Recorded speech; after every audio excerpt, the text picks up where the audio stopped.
this video I'll briefly explain how I got to this point because my screen recorder and Illustrator do not work very well simultaneously or together. So what I'm trying to do here is select a group of lines that are part of my composition but don't make up the entire composition. So if you watched the last video, to select everything, you would go to the magic wand tool and then hit one line, and then Illustrator would select everything. With this, what I did was I went to select my black selection tool, or hit V if you like shortcuts. I clicked one of the lines that was in here, and then for every subsequent line, which was part of the group that I wanted to select, I held down Shift throughout the entire process. So then I have a bounding box over all of this, and I've grouped all of these lines together.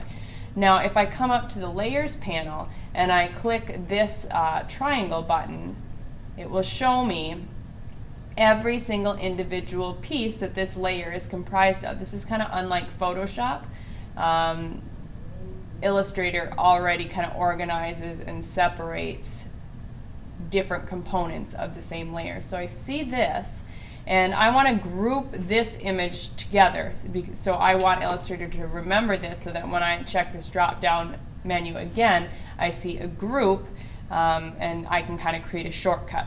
So what I can do is I can go Object, and then I am going to come down and find Group, or hit Control and G, and that should group everything together. So right here you see my group.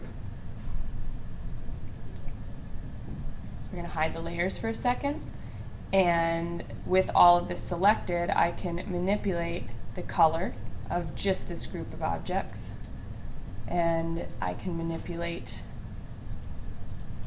the stroke. So maybe I want this to be a little bit thicker, and then I can go Shift Control A and deselect, and when I come and try and select again, Illustrator remembers that this is a group. So if I were to want to be able to go and select individual lines like I could before, I could go Object and then Ungroup, and then Shift Control A, and then I would be able to select my individual lines again.